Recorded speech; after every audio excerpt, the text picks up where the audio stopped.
ஊழியர்கள் ஜெப ஐக்கிய கூடுகையிலே கற்றுக்கொண்டு வந்த மகா தயவுக்காக நன்றி செலுத்துகிறோம். ஆசீர்வாத கண்மலை ஐக்கியம் என்ற ஒரு தரிசனத்தை கற்றுக் கொடுத்து சபையில்லாத கிராமங்களிலே சபைகளை ஸ்தாபிக்கும்படியாக, இன்னும் ஆண்டவரை அறியாத பல ஜாதிகளுக்கு கர்த்தரை அறிவிக்கும்படியாக வீட்டு சபைகளை ஏற்படுத்தி, அல்லேலூயா, கிராம சபைகளை ஏற்படுத்தி 7 நாளும் சுவிசேஷம் அறிவிக்கத்தக்கதாக, அல்லேலூயா, அன்றைய வருகைக்காக ரட்சிப்பின் சுவிசேஷத்தை குறித்தும் ராஜ்யத்தின் சுவிசேஷத்தை குறித்தும் யூதேயா, சமாரியா, உலகத்தின் கடையாந்திர வரைக்கும் போக கர்த்தர் பயன்படுத்தி வருகிறார். அல்லேலூயா. ஆண்டவர் பல தரிசனங்களை, திட்டங்களை கொடுத்து பல மாவட்டங்கள், பல தாலுக்காக்கள், பல மாநிலங்கள், பல தேசத்துக்கு கர்த்தருடைய கிருபையினால் பல சாதிகளை சந்திக்க தேவன் கிருபை பாராட்டுகிறார். அல்லேலூயா. சுவிசேஷம் என் மேல் விழுந்த கடமை மாத்திரமல்ல, அது கடனாய் இருக்கிறது. ஏனென்று சொன்னால் அவர் ரத்தத்தை கொடுத்து ஜீவனை கொடுத்து அவர் என்னை மீட்டிருக்கிறார், நம்மை மீட்டிருக்கிறார். அது கடமையாயிருந்த கடமை தவறின எத்தனையோ வேலைக்காரர்கள் உண்டு, எத்தனையோ மனிதர்கள் உண்டு. ஆனால் கட்டளை தவறக்கூடாது. சுவிசேஷம் அறிவிப்பது நம்மேல் விழுந்த கட்டளை. அல்லேலூயா. எத்தனை பேர் விசுவாசிக்கிறீங்க? கடமை கூட தவறில்லை, அது நம்மேல் விழுந்த கட்டளை. அல்லேலூயா. அதனாலதான் சகல ஜாதிகளுக்கு போய் நாம் என்ன பண்ணணும்? சுவிசேஷத்தை அறிவிக்க வேண்டும். ஏன்னா உலகம் முழுவதும் 17,000 ஜாதிகள் இருக்கிறார்கள். ஒரு சென்சஸ் சொல்லுகிறது, நம்முடைய தேசத்திலே 4,000க்கும் அதிகமான ஜாதிகள் இருக்கிறார்கள், இன மக்கள் இருக்கிறார்கள். அப்ப நேற்று தினத்துல ஒரு 2 நாளைக்கு முன்னாடி ஒரு மீட்டிங்ல ஒரு தெய்வ மனிதர் இப்படியாய் சொன்னார், இந்திய தேசத்துல 1000 ஜாதிகளுக்குத்தான் என்ன பண்ணியிருக்கிறாங்க, சுவிசேஷம் போயிருக்கிறது. இன்னும் 3,500 ஜாதி மக்களின் இன மக்களுக்கு இயேசுவை அறியாமல் இருக்கிறார்கள். அதனால்தான் ஆண்டவர் தாமதித்துக் கொண்டே இருக்கிறார். அல்லேலூயா, அல்லேலூயா, அல்லேலூயா. அப்ப நாம் ஒவ்வொருவரும் எழுப்பி பிரகாசிக்க வேண்டும். அந்த சுவிசேஷத்தை ரட்சிப்பின் சுவிசேஷம் மாத்திரமல்ல, ராஜ்யத்தின் சுவிசேஷத்தை பிரசங்கிப்பவர்களாய் மாற வேண்டும். அல்லேலூயா. என்ற ரட்சகர் நம்மை ரட்சித்து 2025 வருடம் ஆகிவிட்டது. இன்னும் சபையிலே நாம் ரட்சிப்பை மாத்திரமே சொல்லக்கூடாது, தேவனுடைய ராஜ்யத்தை குறித்தும் அவர் மனித அவதாரம் எடுத்து மனுஷகுமாரனாய் வந்து நமக்காக ரட்சிப்பை கொடுத்தது மாத்திரமல்ல, ராஜ்யத்துக்கு தகுதிப்படுத்த வேண்டும் என்று சொன்னார். சிங்காசனத்தின் நியாயாதிபதி ஸ்தானத்திலே உட்கார்ந்து அவர் நியாயம் தீர்க்கிறவராய் இருக்கிறார். இந்த நாளுக்கு ரட்சிப்பின் சுவிசேஷம் மாத்திரம் போகாது, இனி ராஜாவுடைய நியாயாதிபதியுடைய ராஜ்யத்தின் சுவிசேஷம் உங்கள் வாயிலே பிறப்பிக்கப்பட வேண்டும். அல்லேலூயா. நோவா அதைத்தான் பகிரங்கமாய் பிரசங்கித்தான். அல்லேலூயா. ஆமா, எத்தனையோ வருஷம், 100 வருஷத்துக்கு மேலாக சுவிசேஷத்தை அவன் அறிவித்த பொழுதும் ஒருவர் கூட ரட்சிக்கப்படலை. ஆனால் ஆண்டவர் வெறுமையாய் விடல, ஆண்டவருடைய கிருபையினாலே அவன் குடும்பம் பாதுகாக்கப்பட்டது. அல்லேலூயா. இன்றைக்கு வந்திருக்கிற அருமையான தேவ பிள்ளைகளை, தேவனுடைய ஊழியர்களே, தேவனுடைய ஆசாரியர்களே, போதகர்களே, மெய்ப்பர்கள், 5 வகையான 5 விரல்களுக்கு அடையாளமாய் இருக்கிற அப்படி நீதியின் கரங்களுக்கு அத்தியாயம், அல்லேலூயா, அந்த கைகளுக்கு சொந்தக்காரராய் இருக்கிற நீங்களும் நானும் குடியிலே கிடக்கிற எத்தனையோ இன மக்களை சேற்றிலே, நாற்றத்திலே, பாவத்திலே, அந்த காலத்திலே விக்கிற ஆராதனையிலே, அருவருப்பிலே, குடியிலே பாவியாய் கிடக்கிறவனை உங்களுடைய நீதியின் வலதுகரமானது கரங்களை கொடுக்க வேண்டும். அந்த மக்களுக்கு கைகளால் கொடுக்க வேண்டும். சுவிசேஷத்தை அறிவிக்க வேண்டும். ரட்சிப்பை குறித்து பிரகடனப்படுத்த வேண்டும். அல்லேலூயா, அல்லேலூயா. அப்பொழுதுதான் அந்த குழியில இருக்கிற மக்களை நீங்க மேலே தூக்கி விட முடியும்.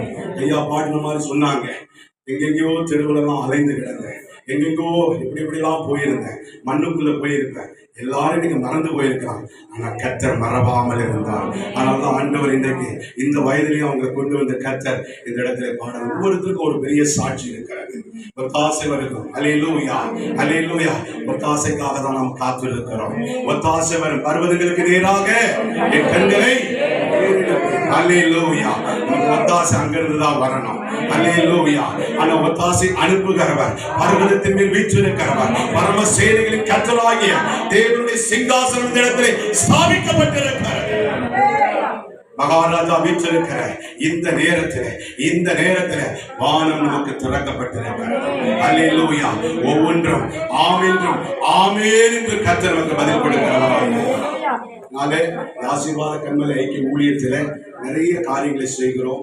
சோசியல் ஒர்க், அதாவது சமூக சேவை மூலமாக தொழில் முனைவோர் வேலை செய்வோர் என்று சொல்லி ஒரு தரிசனத்தோடு ஐடி டிபார்ட்மெண்ட்ல தொழில் முனைவோர் வேலை செய்வதில் மற்ற அரசாங்க ஜாப்ல இருக்கிறவங்க, பிரைவேட்ல இருக்கிறவங்க எல்லாவற்றையும் ஒன்றிணைத்து அவர்களுக்காக கொளத்தூர்ல ஒரு கிளை அலுவலகம் உருவாக்கப்பட்டு பட்டணம் முழுவதும், மாவட்டங்கள் முழுவதும், தமிழ்நாடு முழுவதும் பல இடங்களிலே நடத்தி அதன் மூலம் அநேக புறஜாதிகளை சபைக்கு வர தேவன் அதை பயன்படுத்தி வருகிறார். அல்லேலூயா.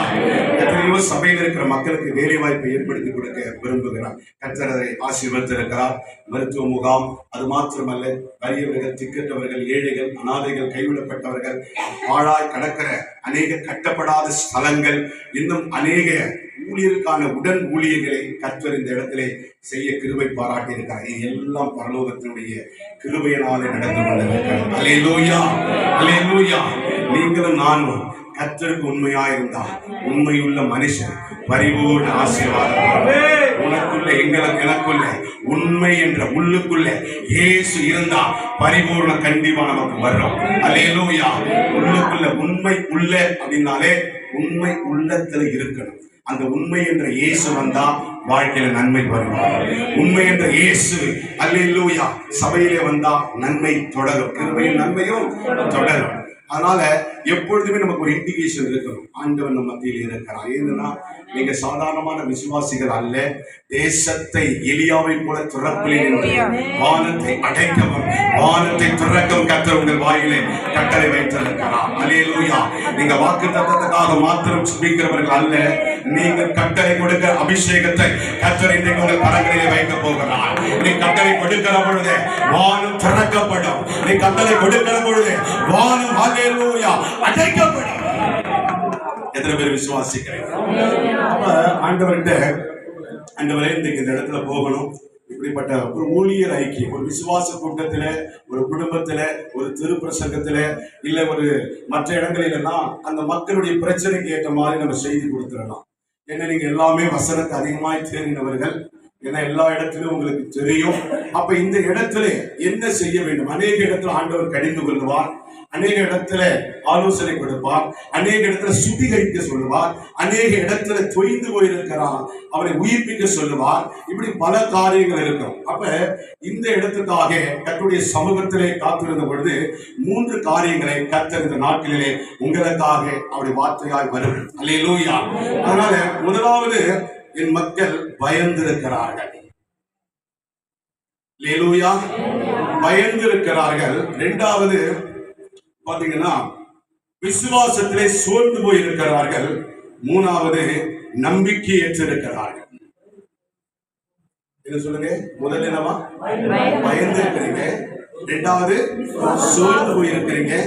3வது நம்பிக்கையற்ற ஒரு சூழ்நிலை வாழ்ந்து கொண்டிருக்கிறீங்க. ஊழியம் செய்றீங்க, சுவிசேஷம் அறிவிக்கிறீங்க, ஆத்துமாக்களுக்கு ஞானஸ்தானம் கொடுக்கிறீங்க, அநேக ஆலயங்களை கட்டி கொண்டு இருக்கிறீங்க, திரளான ஆசீர்வாதங்களை மற்றவர்களுக்கு நீங்க திருப்பி கொடுக்கிறீங்க, வானத்துக்கும் பூமிக்கு நடுவான் என்று கர்த்தருடைய வார்த்தையை வாங்கி கொடுக்கிறீங்க.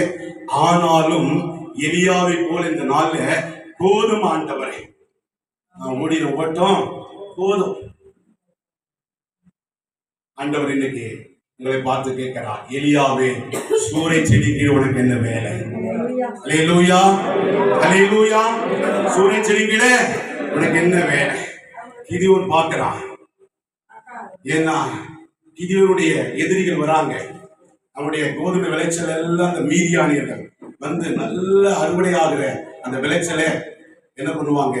மீதியானியரும் அவனோடு இருக்கிற மற்றவர்கள் எல்லாம் வந்து அந்த விளைச்சல் வருகிற பொழுது அறுத்து கொண்டு களத்தில் இருக்கிற எல்லாவற்றையும் எடுத்துக்கொண்டு போய் விடுவாங்க. அதனால மீதியானியருக்காக யார் பயந்திருக்கிறா? யார் பயந்திருக்கிறா? கிதியோன் பயந்திருக்கிறான். இன்றைக்கு மீதியானரை குறித்த காரியம் உனக்குள்ளே இருக்குமானால் கர்த்தர் சொல்லுகிறார், இஸ்ரவேலை ரட்சிக்க மீதியானருக்கு பயந்து கொண்டிருக்கிற உன்னை கர்த்தர் இன்றைக்கு கிதியோனை போல இதோ உனக்கு இருக்கிற கொஞ்ச பலத்தோடு போ, உன்னை அனுப்புகிறது நான் அல்லவா என்று சொல்லுகிறார். அல்லேலூயா. ஆமா, ஒரு பயந்தாங்குழி. இது ஒரு பயந்தாங்குழி, சுத்த பயந்தாங்குழி. ஆனா அவன் பார்வையில நீங்க நியாயாதிபதி புஸ்தகம் வாசிக்கலாம். நியாயாதிபதி புஸ்தகம் 6ஆம் அதிகாரம் 12ஆம் வசனம் வாசிங்க. தரிசனமாகி கர்த்தர் உன்னோடு இருக்கிறார். ஆண்டவனே, கர்த்தர் எங்களோடு இருந்தால் இவையெல்லாம் எங்களுக்கு நேரிடுமா? கொண்டு வரவில்லையா? அவருடைய அற்புதங்கள் எல்லாம் எங்கே? இப்பொழுது கர்த்தரை கைவிட்டு நீதியான கையில் எங்களை ஒப்புக் கொடுத்தாரே. ஆமென். அப்பொழுது கர்த்தர் அவனை நோக்கி பார்த்து, உனக்கு இருக்கிற இந்த பலத்தோடே போ, மீதியானின் கைக்கு நீங்களாக்கி ரட்சிப்பாய். உன்னை அனுப்புகிறது நான் அல்லவா? அல்லேலூயா, அல்லேலூயா. எத்தனை பேர் விசுவாசிக்கிறீங்க? அல்லேலூயா. உனக்குள்ள ஒரு பயம், உங்களுக்குள்ள ஒரு பயம் இருக்கும் என்று சொன்னால், ஐயோ மீதியானில் வந்துட்டாங்க, என் விளைச்ச ஒருவேளை உங்க சபையுடைய காரியத்துல இருக்கலாம். எவ்வளவோ ஆத்துமாக்களை அறுவடை செய்து வைத்தா அடுத்த ஆட்கள் மீதியானில் போல வந்து என்ன பண்றாங்க? பறித்து கொண்டு போயிடுறாங்க. ஒருவேளை சபைக்கு ஆயத்தம் படுத்தி எத்தனையோ வருஷமாச்சு, முழங்கால நின்று நான் அலையாத இடம் அல்ல. எவ்வளவுதான் நான் அறுவடைகளை களத்திலே சேர்த்தாலும் இந்த மீதியானுடைய கைக்கு தப்ப முடியவில்லை. சத்துரு அதை பொறுக்கி போட்டு விடுகிறான், சத்துரு அதை பறித்து கொண்டு போய் விடுகிறான். சத்துரு அவர்களை சபையிலே நிலைநிற்பதில்லை என்று சொல்லி நீ சோர்ந்து போய் வந்திருக்கிறாயா? கர்த்தர் சொல்லுகிறார், இஸ்ரவேலை ரட்சிக்க ஒரு பயந்த சுபாவமுடைய ஒரு கிதியோனை கொண்டு கர்த்தருடைய பட்டயம், கிதியோனுடைய பட்டயம் கர்த்தருடைய பட்டயமா இருக்கும் என்று சொன்னார். கர்த்தருக்கு பயத்தின் ஆவியை கொடுக்காமல் அப்பா பிதாவை அழைக்கூடிய ஒரு புத்திர சுவிகாரத்தை கொடுத்து கர்த்தருடைய பட்டயம், இதோ உன்னுடைய பட்டயமா? கர்த்தருடைய பட்டயம் இன்றைக்கு ஊழியக்காரனே உன்னுடைய பட்டயமாக மாறுகிறது. நீ சொல்ல ஆகும், நீ கட்டளையிட நிற்கும்.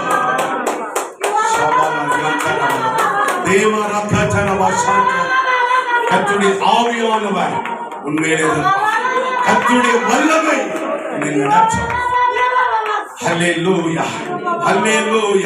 ஊழியத்துக்கு மாத்திரம் இல்லை, நீங்க நிறைய ஊழியக்காரங்களுடைய பயணம் தெரியுமா? பிள்ளைக்கு காலேஜ் வந்துருச்சு, பிள்ளைக்கு ஸ்கூல் காரியம் வந்துருச்சு, வாடகை பாக்கி வந்துருச்சு, அடுத்த மாசம் எப்படி போகணும், பிபிஎஸ் ப்ரோக்ராமுக்கு தேவையான பணம் இல்லை.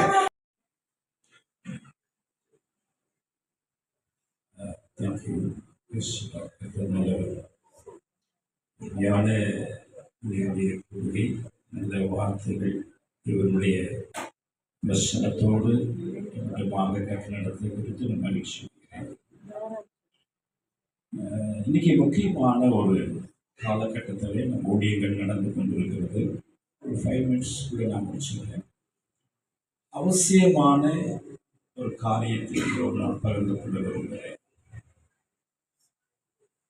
Mainline churches, CSI, RC mainline churches எல்லாருக்கும் ரெகுலர் கல்லறைன்னு ஒன்று இருக்கு.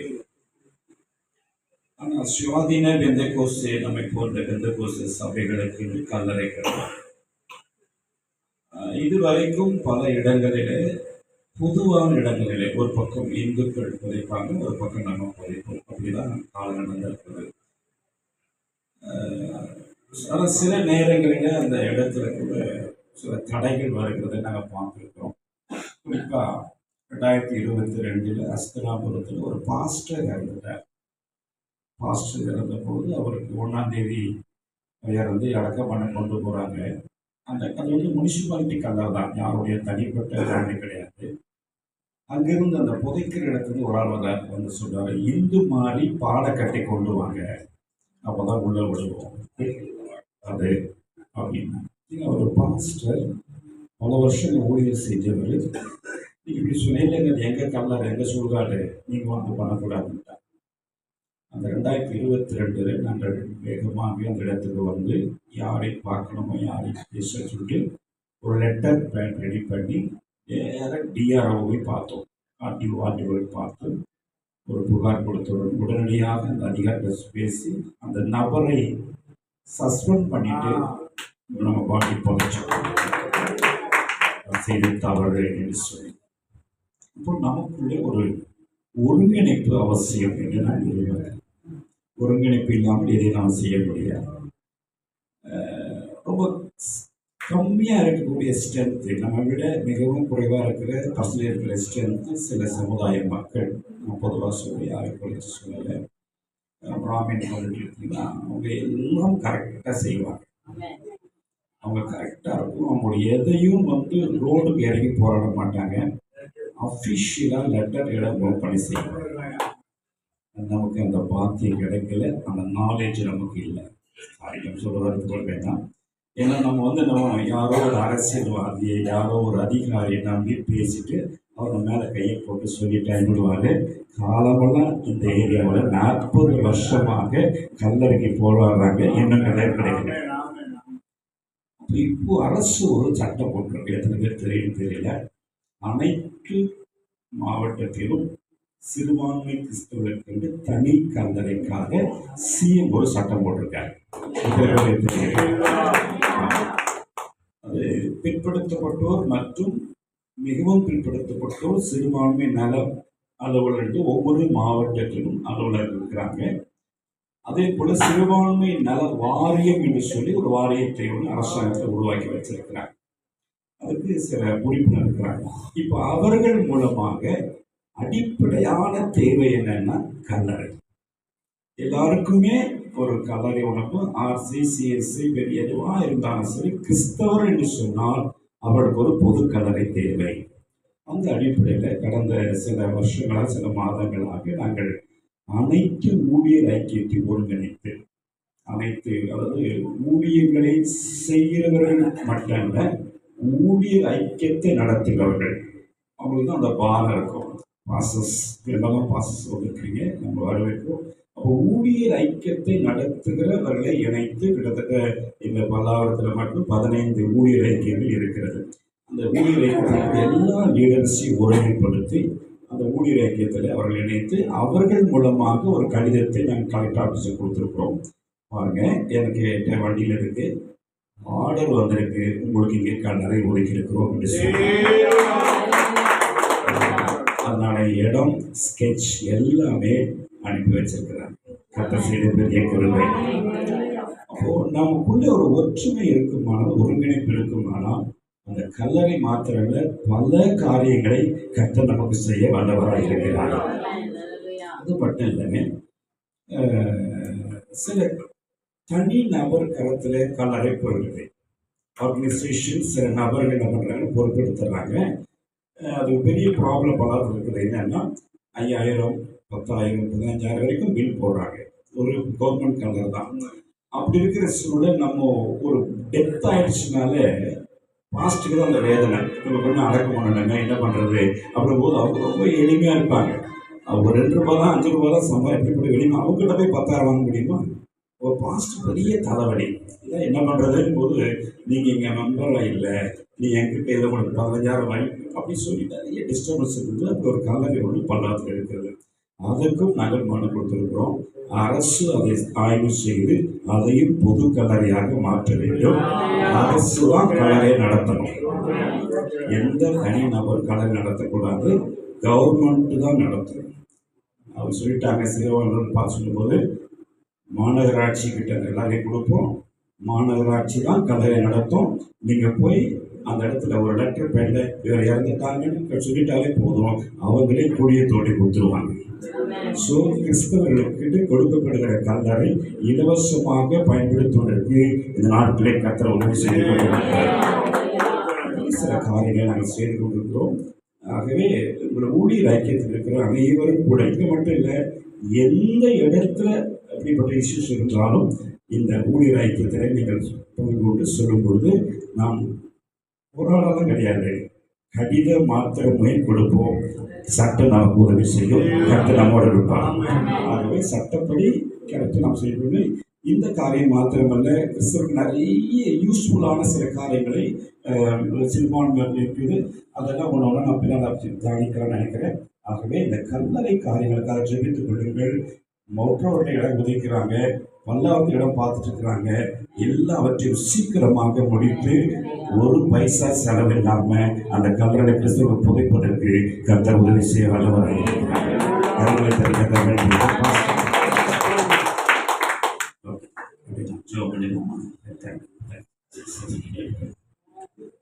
கண்களை மூடி தேவன் நம் பட்சத்தில் இருக்கிறார். ஆவிக்குரிய வார்த்தைகள், வசனங்கள் வாசிச்சுள்ளது போல பயப்படாதீர்கள். விசுவாசத்திலே நீங்கள் பலப்படுங்கள். கர்த்தர் உங்களுக்கு சகாயராக இருக்கிறார். நம்பிக்கையை விட்டு விடாதீர்கள். ஆண்டவரே, உமக்கு நன்றியுள்ள கரங்களை வைத்து ஸ்தோத்திரம் சொல்கிறோம்.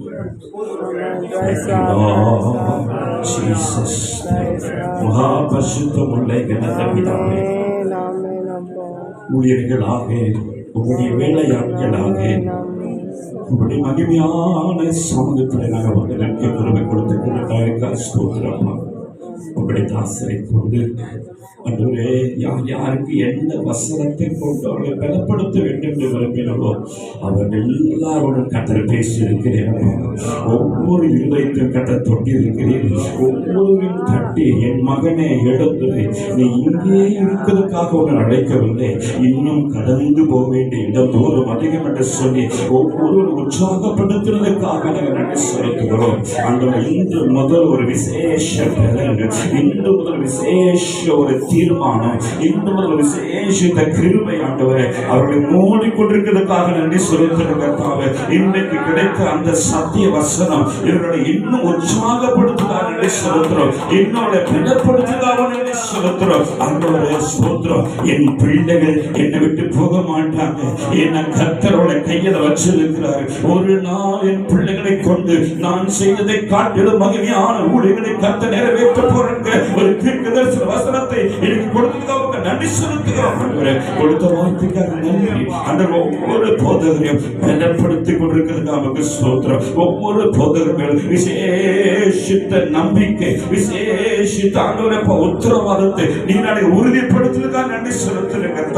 உன் பகுதியில, உன் எல்லையில உன்னை கொண்டுதான் நான் செய்ய போகிறேன் சொல்லி, உன்னை கொண்டுதான் தேசத்தை அசைக்க போகிறேன் என்று சொல்லி தேவன் பேசின வார்த்தைக்காக நன்றி செலுத்துகிறோம். தேவன் கிருபையினால் மூலம் ஒருவேளை பலவீனமாக, ஒருவேளை சோர்வாக, ஒருவேளை ஆண்டவரை சந்தேகமாக யாருக்கு இருந்தாலும் இப்பொழுது தேவனை புதுப்பிக்கிறதுக்காக நன்றி செலுத்துகிறோம். ஆசீர்வதிப்பீராக. பொறுப்பெடுத்துக் தொடர்ந்து நாமத்தை பயன்படுத்தும் இயேசு கிறிஸ்துவின் நாமத்தில் பிதாவே. ஆமென், ஆமென், ஆமென். கர்த்தருக்கு ஸ்தோத்திரம். ஒரு சில நொடிகள், ஒரு சில சின்ன அறிவிப்புகள். நம்முடைய ஐக்கியத்தினுடைய மிஸ்பா போதர்கள் ஐக்கியத்தினுடைய பாஸ்டர் சுந்தர் மேனல் அவர்கள் அவங்க திருச்சபையில், ஆனந்த பாக்கியம் திருச்சபையில் நற்செய்தி கூட்டம் வச்சிருக்காங்க. 25/5/2025 ஞாயிற்றுக்கிழமை மாலை 6 மணிக்கு. அதுக்காக ஜெபித்துக் கொள்ளுங்கள். முடிந்தவர்கள் கலந்து கொள்ளுங்கள். அதில் பாஸ்டர் டேனியல் லிவிங்ஸ்டன் செய்தி கொடுக்குறாங்க. திரைப்பட நடிகர் ரமேஷ் கண்ணா சாட்சி சொல்கிறாங்க. ஆண்டவர் ஒருவரை ரட்சித்திருக்கிறார். கரங்களை தட்டிக்க ஸ்தோத்திரம். அடுத்தபடியாக நம்முடைய புஷ்பா போதல் நிலைக்கும் அடுத்த மாதமும் 3வது சனிக்கிழமை தொடர்ந்து நடக்கும். அதில் உண்மையாய் ஊழியம் செய்கிற ஜெபிக்கிறவர்கள் கண்டிப்பாக நீங்கள் வந்து வருகிறவர்கள் தொடர்ந்து வரணும். ஜெபத்தோடு வாங்க, ஆண்டவர் பெரிய காரியங்களை செய்வார். அடுத்து 3வதாக உங்களுக்கு சிறுபான்மை நல ஐக்கியத்தினுடைய கார்டு வேணும்னு சொன்னால் உங்கள் கம்யூனிட்டி சர்டிஃபிகேட்டில் நீங்கள் கிறிஸ்தவர்னு இமெயில் இசேவை மையத்தில் பதிவு பண்ணி சர்டிஃபிகேட் பெற்று கொண்டு வந்தால் உங்களுக்கு ஐயா அவர்கள் கார்டு பெற்று தருவாங்க. அதாவது கம்யூனிட்டி சர்டிஃபிகேட்டில் கிறிஸ்தவர்னு இருக்கணும். அது ரொம்ப முக்கியம். அப்படி செய்கிறவர்களுக்கு சிறுபான்மை நலத்திட்டத்தில் உங்களுக்கு கார்டு வாங்கி கொடுக்கப்படும். நான் அடிமை நடத்துகிற தெய்வ ஊழியர்கள் ஜெபாக்கிய கூடுவோம் அடுத்த மாதம் 2வது சனிக்கிழமை பம்மலில் வச்சு நடக்கும். அதுலேயும் நீங்கள் கலந்து கொள்ளுங்கள். அதற்காக ஜெபித்துக் கொள்ளுங்கள். மற்றும் அநேக அறிவிப்புகள் இருக்குது. ஆனால் சுருக்கம் அவ்வளோதான். எல்லாரும் கர்த்தரை சோதரிப்போம். ஊழியத்தை காலை முதல் இந்த நேரம் வரைக்கும் கர்த்தர் நடத்தினார். சோதரம். ஆகாரம் கொடுக்க காரணமாக இருந்த உதவி செய்த எல்லாரையும் கர்த்தர் ஆசீர்வதிக்கக்கூடிய சோதரம் பண்ணுவோம். எல்லாரும் சேர்ந்து சொல்லுவோம்.